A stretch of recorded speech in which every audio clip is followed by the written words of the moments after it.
नमस्कार दोस्तों, YouTube channel में आप सभी का स्वागत है। जैसा कि आप सभी जानते हैं, जब भी आप कोई पुरानी गाड़ी खरीदते हैं तो उसकी आरसी ट्रांसफर करवाना आपके लिए बहुत ज़्यादा जरूरी होता है।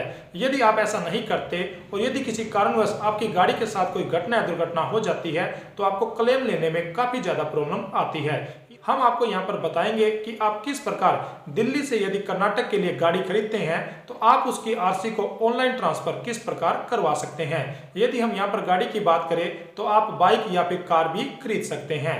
आप घर बैठे मात्र 5 मिनट का समय निकालकर अपने ही मोबाइल से ऑनलाइन गाड़ी की आरसी ट्रांसफर करवा सकते हैं। ज्यादा जानकारी के लिए आप वीडियो के लास्ट तक बने रहें और यदि आप इसके लिए फॉर्म डाउनलोड करना चाहते हैं तो वीडियो के डिस्क्रिप्शन में दिए गए लिंक की मदद से आप फॉर्म को भी डाउनलोड कर सकते हैं। यदि आप चैनल पर पहली बार विजिट कर रहे हैं तो आप चैनल को जरूर सब्सक्राइब कर ले और बेल आइकन को भी ऑन कर ले। तो चलिए अब हम वीडियो की शुरुआत कर लेते हैं। इसके लिए सबसे पहले आपने गूगल में वाहन परिवहन .gov.in ये जो वेबसाइट है इसको ओपन कर लेना है। जैसे ही आप यहाँ पर एंटर करते हैं आपके सामने पहले नंबर पर परिवहन सेवा ये वेबसाइट आ जाती है। तो आपने इस वेबसाइट को ओपन कर लेना है। जैसे ही आप इस वेबसाइट को ओपन करते हैं आपके सामने ऐसा इंटरफेस आ जाता है। आपने इसको नीचे स्क्रॉल कर लेना है और व्हीकल रजिस्ट्रेशन के ऑप्शन पर आपने क्लिक करना है। इसके बाद आपने यहाँ पे सिलेक्ट स्टेट नेम, आपने यहाँ पे अपना स्टेट का जो नेम है वो सिलेक्ट कर लेना है। जैसे कि हम यहाँ पे एग्जांपल के तौर पे हरियाणा सिलेक्ट कर लेते हैं। एंटर रजिस्ट्रेशन नंबर, आपने यहाँ पे अपनी गाड़ी का जो नंबर है वो एंटर कर देना है। जैसे कि हम आपको उदाहरण के तौर पर HR 39C 4470 किसी भी गाड़ी का नंबर है वो एंटर कर देते हैं। उसके बाद आपने यहाँ पे RTO ऑफिस सिलेक्ट कर लेना है। जैसे कि हमने यहाँ पे हिसार HR 20 जो RTO ऑफिस है वो हमने सिलेक्ट कर लिया है। उसके बाद आपने प्रोसीड के ऑप्शन पर क्लिक करना है। उसके बाद दोबारा फिर आपने प्रोसीड के ऑप्शन पर क्लिक करना है। इसके बाद आपको यहाँ पे apply for transfer of ownership, change of address, hypothecation, addition, continuation, termination, duplicate RC ये जो ऑप्शन आपको दिखाई दे रहा है आपने इस ऑप्शन पर क्लिक करना है। और यदि आपने आपकी गाड़ी का टैक्स पे करना है तो आप यहाँ पे योर टैक्स के ऑप्शन पर भी क्लिक कर सकते हैं। यदि आपने डुप्लीकेट फिटनेस सर्टिफिकेट बनवाना है तो आप इस ऑप्शन पर क्लिक कर सकते हैं। लेकिन हम आपको यहाँ पे आपकी गाड़ी की आरसी ट्रांसफर करना सिखा रहे हैं तो हम यहाँ पर apply for transfer of ownership के ऑप्शन पर क्लिक करेंगे। जैसे ही आप यहाँ पर क्लिक करते हैं आपके सामने ऐसा इंटरफेस आ जाता है। व्हीकल रजिस्ट्रेशन नंबर, आपको यहाँ पे अपनी गाड़ी का रजिस्ट्रेशन नंबर डालना है। जैसे कि HR 39C 4470 हम यहाँ पर एंटर कर देते हैं।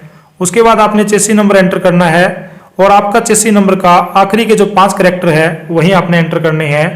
जैसे कि हम यहाँ पर एंटर कर देते हैं 24921। उसके बाद आपने वेरीफाई डिटेल के ऑप्शन पर क्लिक कर देना है। यहाँ पर क्लिक करने के बाद आपके सामने ऐसा इंटरफेस आ जाता है, यूजिंग मोबाइल OTP और यूजिंग आधार। तो आपने यहाँ पे यूजिंग मोबाइल OTP के ऑप्शन पर क्लिक करना है। तो आपके सामने यहाँ पे एक मोबाइल नंबर आएगा जिसके लास्ट के जो अंक है वो 7375 है। उसके बाद आपने जनरेट OTP के ऑप्शन पर क्लिक करना है। तो आप देखेंगे कि ये जो मोबाइल नंबर है इसके ऊपर एक SMS चला जाता है, OTP चला जाएगा। आपने इस OTP को यहाँ पे एंटर कर देना है एंटर OTP वाले ऑप्शन में। जैसे कि हम यहाँ पर OTP एंटर कर देते हैं। उसके बाद आपने सबमिट के ऑप्शन पर क्लिक कर देना है।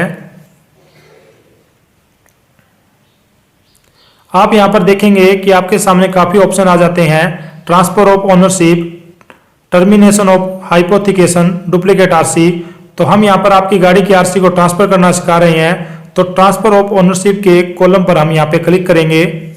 उसके बाद जैसे ही आप इसको नीचे स्क्रॉल करते हो तो आप यहाँ पे देखोगे कि ट्रांसफर बायर डिटेल, यानी कि यहाँ पे बायर की डिटेल आ जाती है, जो आपकी गाड़ी खरीदता है उसकी डिटेल आती है। यहाँ पे पर्पस दिखाना होता है। जैसे कि आप यहाँ पे देख सकते हैं इसमें लिखा हुआ है सेल, ऑक्शन है या सक्सेशन है, कौन सा पर्पस था तो हम यहाँ पे सेल ही रखेंगे। न्यू ओनर सीरियल नंबर, यदि आप अपनी गाड़ी को दूसरी ही पार्टी के नाम कर रहे हैं, जैसे कि आपने सबसे पहले नई गाड़ी अपने नाम पे खरीदी और उसके बाद आप किसी दूसरे मेंबर को गाड़ी दे रहे हैं, तो उसका वो सेकंड ओनर माना जाएगा। सीरियल नंबर आपको यहाँ पे लिखना है। और यदि आप अपनी गाड़ी को तीसरे व्यक्ति को बेच रहे हैं तो आप यहाँ पे सीरियल नंबर में 3 भी लिख सकते हैं। उसके बाद आपने न्यू ओनर नेम, जिसको भी आप गाड़ी बेच रहे हैं उसका यहाँ पे नेम लिखना है। उसके बाद आपने ओनरशिप टाइप आपने यहाँ पे इंडिविजुअल सिलेक्ट कर लेना है, जैसे कि आप यहाँ पर देख रहे हैं। उसके बाद फादर जो हैजबैंड नेम है उसका, खरीदने वाले का, आप उसका यहाँ पर फादर या फिर हैजबैंड नेम लिख सकते हैं। न्यू ओनर कैटेगरी, उसकी कैटेगरी जनरल है या फिर और कोई कैटेगरी है, आप यहाँ पे सिलेक्ट कर सकते हैं। ओबीसी है, अदर है, फिजिकली हैंडीकैप्ड है, तो आप उसकी जो कैटेगरी है वो भी सिलेक्ट कर सकते हैं। सेल अमाउंट, आप यहाँ पे अपनी गाड़ी की सेल अमाउंट भी लिख सकते हैं। उसके बाद सेल डेट, कि आपने अपनी गाड़ी को किस तारीख को बेचा है, तो आपने यहाँ पे सेल डेट को भी लिखना है। उसके बाद आगे आप देख रहे हैं new owner buyer mobile number, तो आप गाड़ी खरीदने वाले मालिक का मोबाइल नंबर भी यहाँ पे लिख सकते हैं। Do you want to retain this registration number for allotment on purchase of new vehicle after transfer of ownership, आपने इस ऑप्शन को यस कर देना है। और ऐड नॉमिनी डिटेल, यदि आप नॉमिनी की डिटेल डालना चाहते हैं तो आपने यस ऑप्शन पे क्लिक करना है, और यदि आप नहीं डालना चाहते तो आप नो ऑप्शन पर क्लिक कर सकते हैं। नॉमिनी की डिटेल का मतलब है कि आपकी डेथ के बाद आपकी गाड़ी किसके नाम ट्रांसफर होगी, उसको नॉमिनी डिटेल बोला जाता है। उसके बाद आपने यहाँ पे एड्रेस डिटेल डालनी है, जैसे कि हाउस नंबर, स्ट्रीट नेम कितना है, आपका विलेज कौन सा है, टाउन सिटी कौन सा है। यहाँ पे ये जो डिटेल है ये गाड़ी के खरीदने वाले मालिक की डाली जाती है, ना कि बेचने वाले मालिक की। उसके बाद आप लैंडमार्क, पुलिस स्टेशन आप यहाँ पे बता सकते हैं कि आपका पुलिस स्टेशन कौन सा लगता है। उसके बाद आपका यहाँ पे स्टेट लिख रखा है कि आप कौन से स्टेट में गाड़ी को ट्रांसफर कर रहे हैं, वो स्टेट आपने यहाँ पे सिलेक्ट करना है। उसके बाद आपने यहाँ पे अपना डिस्ट्रिक्ट भी सिलेक्ट कर देना है, और आप उसका पिन कोड भी यहाँ पे आपने लिखना है। जैसे आप ये सभी जानकारियां एंटर कर देते हैं, उसके बाद यदि आपका परमानेंट एड्रेस और करंट एड्रेस सेम है तो आप इसके सेम एज करंट एड्रेस के ऑप्शन पर क्लिक करेंगे, और आपने ये जो डिटेल है आगे नहीं भरनी है, क्योंकि आपका परमानेंट एड्रेस और करंट जो एड्रेस है वो सेम है।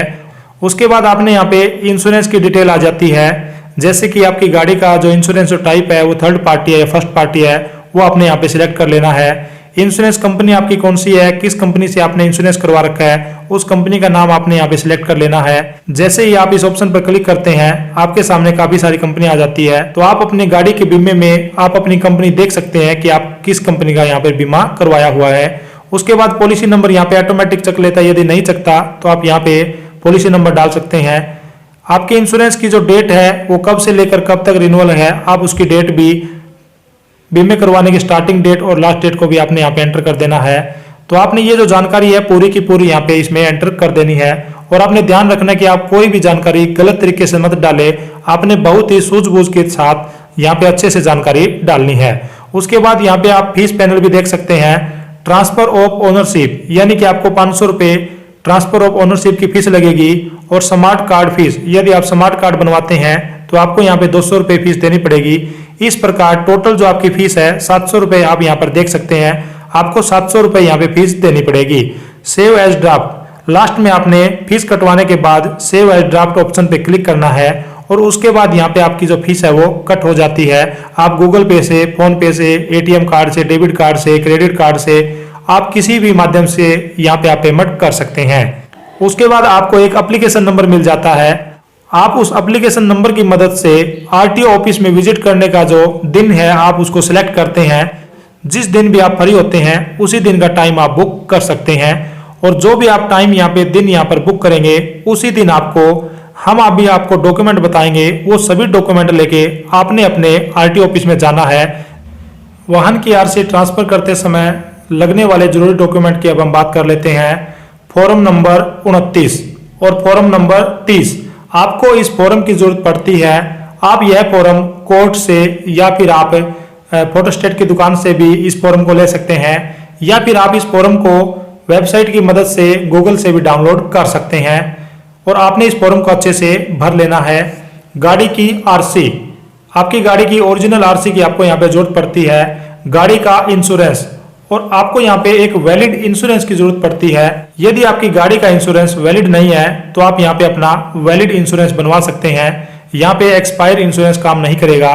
और PUC सर्टिफिकेट यानी कि आपकी गाड़ी का पोल्यूशन सर्टिफिकेट भी आपको यहाँ पे चाहिएगा, तो आप उसको भी बनवा सकते हैं। गाड़ी का जो चेसी नंबर है उसको आपने पेंसिल की मदद से उस पेपर के ऊपर प्रिंट कर लेना है। कोई भी A4 प्लेन पेपर आप ले सकते हैं। उस पेपर के ऊपर आप पेंसिल की मदद से आपकी गाड़ी का जो चेसी नंबर है वो आपने प्रिंट कर लेना है। पैन कार्ड, गाड़ी बेचने और खरीदने वाले दोनों पार्टी का जो पैन कार्ड आपको यहाँ पे जरूरत पड़ती है। यदि आपके पास पैन कार्ड नहीं है तो आप फॉर्म नंबर 60 भी भर के दे सकते हैं। गाड़ी खरीदने वाले का आधार कार्ड आपको यहाँ पे चाहिएगा। और गाड़ी खरीदने वाले कैंडिडेट की आपको यहाँ पे एक रंगीन पासपोर्ट साइज फोटो की भी जरूरत पड़ती है, तो आप इन डॉक्यूमेंट का जरूर ध्यान रखें। और गाड़ी खरीदने वाले का जन्म प्रमाण पत्र के तौर पर आप यहाँ पर अपना आधार कार्ड, मार्कशीट या फिर आप कोई भी डेट ऑफ बर्थ का प्रूफ दे सकते हैं। और यदि आप इस गाड़ी को अपने ही राज्य में ट्रांसफर करवा रहे हैं तो आपको NOC की जरूरत नहीं पड़ती। और यदि आप इस गाड़ी को एक स्टेट से दूसरे स्टेट के अंदर ट्रांसफर करवाते हैं तो आपको पहले वाले स्टेट से NOC लेनी पड़ती है और आपको यहाँ पे NOC की भी जरूरत पड़ेगी। NOC लेने के लिए आप हमारी नेक्स्ट आने वाली वीडियो को जरूर देखें कि आप अपने स्टेट से अपनी गाड़ी की NOC किस प्रकार निकलवा सकते हैं। हम आपको वहाँ पे उस वीडियो के माध्यम से आपके साथ जानकारी शेयर कर देंगे और उसका लिंक आपको वीडियो के डिस्क्रिप्शन में मिल जाएगा। तो आपको यदि एक स्टेट से दूसरे स्टेट में गाड़ी की RC ट्रांसफर करवानी है तो आपको NOC की जरूरत पड़ेगी, अन्यथा सेम स्टेट में गाड़ी को ट्रांसफर करवाते समय आपको NOC की जरूरत नहीं पड़ेगी। अब हम बात कर लेते हैं रोड टैक्स की कि आपको कितना टैक्स पे करना पड़ेगा। यदि आप दिल्ली से हरियाणा में या फिर दिल्ली से किसी भी अदर स्टेट में गाड़ी को ट्रांसफर करवाते हैं तो आपको रोड टैक्स पे करना पड़ेगा।